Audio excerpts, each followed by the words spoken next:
What if I told you that the dry rub rib, the style of barbecue that defines Memphis more than any other preparation, that has been imitated by restaurants in every American city, that is the center of one of the most intense local food debates in the country, was invented by a Greek immigrant who found a coal chute in his basement, converted it into a smoker, and seasoned his ribs with a spice blend based on his father's Greek chili recipe? That he is cooking underground in every sense of the word. His restaurant is literally in a basement, entered through an alley.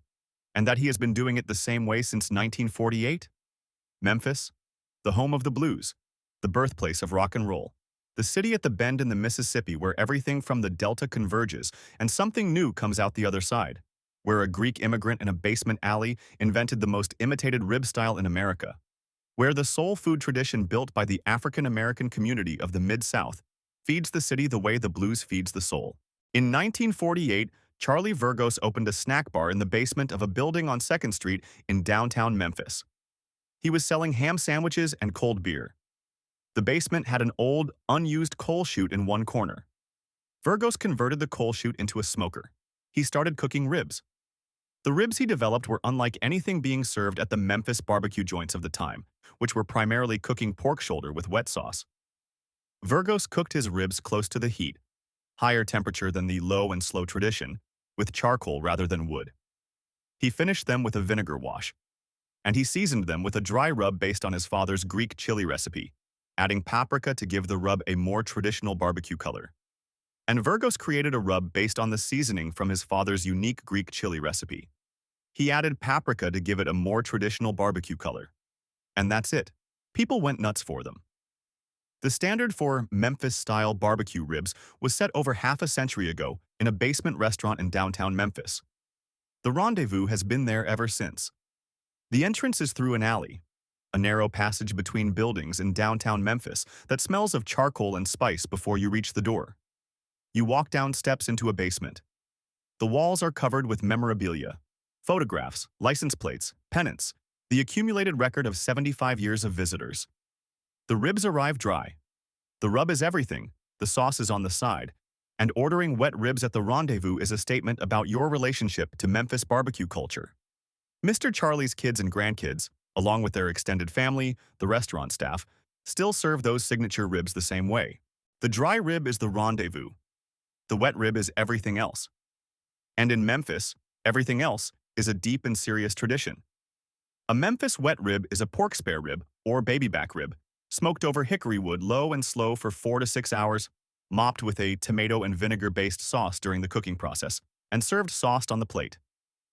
The sauce soaks into the meat during the final hour of smoking, caramelizes on the surface, and arrives at the table glistening and sticky and deeply flavored. The wet versus dry debate in Memphis is conducted with the same intensity that Cincinnati conducts its chili debate and New Haven conducts its pizza debate, with the specific passion of people who grew up eating one version and consider the other version a reasonable choice that other people make. Corky's Ribs and Barbecue, founded in 1984, is the wet rib institution. Interstate Bar-B-Q, founded in 1979 by Jim Neely, serves both. The Cozy Corner, founded in 1977, smokes its ribs and serves them with sauce. The Memphis in May World Championship Barbecue Cooking Contest, held every May since 1978 on the banks of the Mississippi, is the largest pork barbecue competition in the world. Teams from across the country and internationally compete in whole hog, ribs, and shoulder categories. Memphis pulled pork is pork shoulder, the same cut used in most American pulled pork traditions, smoked over hickory for 8 to 12 hours until the connective tissue breaks down and the meat can be pulled apart into shreds. What distinguishes the Memphis version is the sauce. Thinner than Kansas City sauce, less sweet, more vinegar forward, with a tomato base and enough spice to register on the palate. A Memphis pulled pork sandwich, pulled pork piled on a soft bun, topped with creamy coleslaw, finished with Memphis sauce, is the daily sandwich of the city. It is what Memphians eat for lunch the way New Yorkers eat pizza. The coleslaw on the sandwich is not optional. It provides crunch and creaminess against the pulled pork. The cold coleslaw against the hot pork is the temperature contrast that makes the sandwich work. Payne's Bar-B-Q, founded in 1972 by Horton and Flora Payne, and now operated by their daughter Candace, is considered by many Memphis barbecue historians to serve the definitive Memphis pulled pork sandwich. The restaurant is a small building in Midtown. The line extends outside on weekends. Memphis sits at the northern edge of the Mississippi Delta, the flat, alluvial plain that stretches from Memphis south to Vicksburg, the most productive cotton-growing region in America in the 19th century, the region where blues music developed, the region whose food culture shaped Memphis as thoroughly as any other influence. The soul food of Memphis, fried chicken, smothered pork chops, catfish, collard greens, black-eyed peas, cornbread, sweet potato pie, is the food of the African-American community that built the city. The women who cooked these dishes in their homes and in the restaurants along Beale Street and in the neighborhoods of South Memphis were maintaining a culinary tradition that had survived slavery, Jim Crow, and the Great Migration. Four-Way Restaurant on Mississippi Boulevard in South Memphis has been open since 1946. It was founded by Irene and Clint Cleaves as a restaurant serving black customers in a segregated city. Aretha Franklin ate there. Martin Luther King Jr. ate there the day before his assassination in 1968. The Four-Way serves smothered chicken, catfish, oxtails, and cornbread from recipes that have not changed since 1946, a specific and beloved Memphis creation that the rest of the country has discovered in the last 2 decades. Barbecue nachos.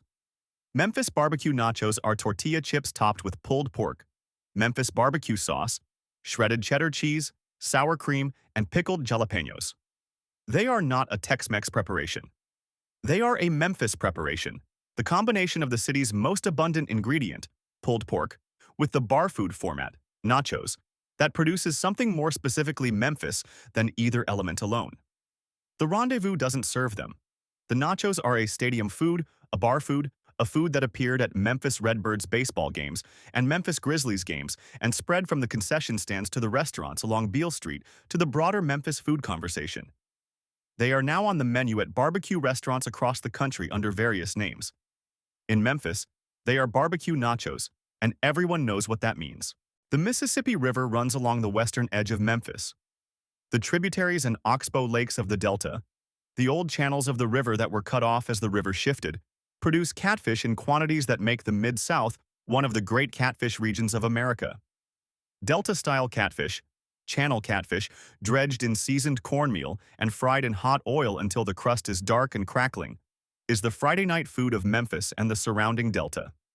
The fish fry tradition runs through every church, every community hall, every neighborhood bar in the city. The catfish is served with coleslaw, hush puppies, and hot sauce. The Bluefin restaurant on Summer Avenue has been frying catfish for Memphis since the 1960s. The Gibson's Donuts location that serves catfish alongside its donuts is a specific Memphis combination that makes perfect sense once you have eaten there. In 1967, a man named Jack Gibson opened a donut shop on Summer Avenue in Memphis.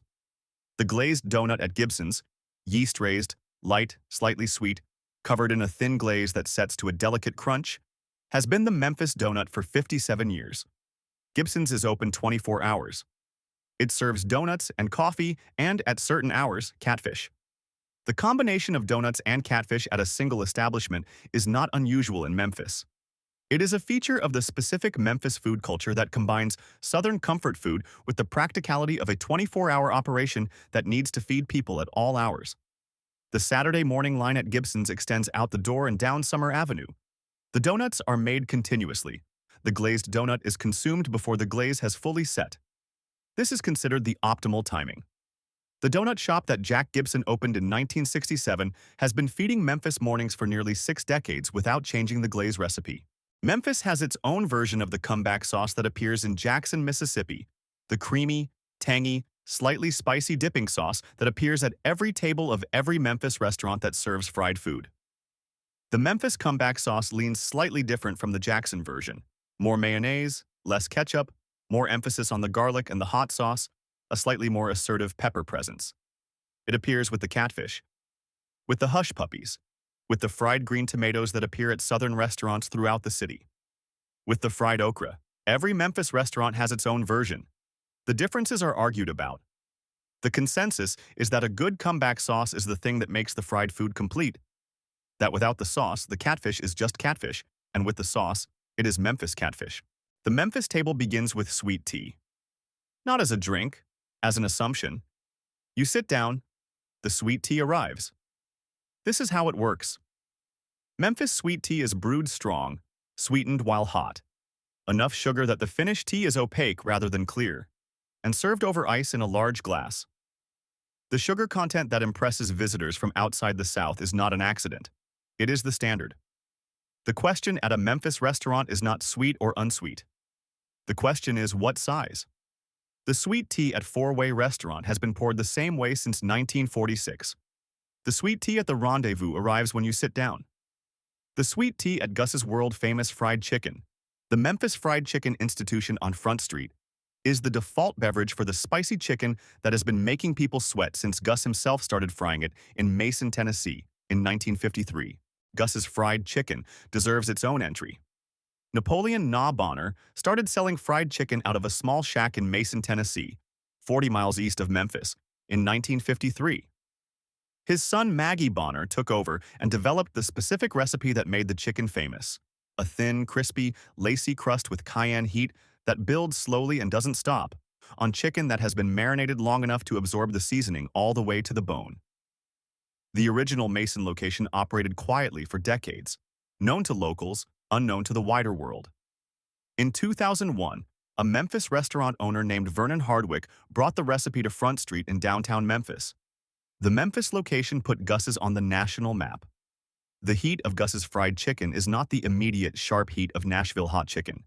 It is a slower, deeper heat, cayenne that builds as you eat, that arrives fully about halfway through the piece, that reaches its peak after you've finished and sits with you through the rest of the meal.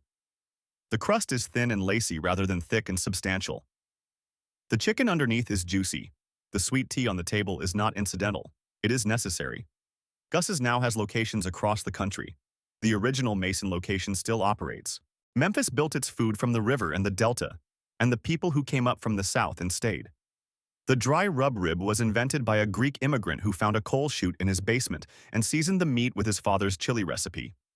The wet rib is what every other Memphis pitmaster developed in response. The pulled pork sandwich costs a few dollars at Payne's and is the best value in the city's barbecue tradition. The soul food at Four-Way has been serving the same smothered chicken since the day before Martin Luther King Jr. was assassinated nearby.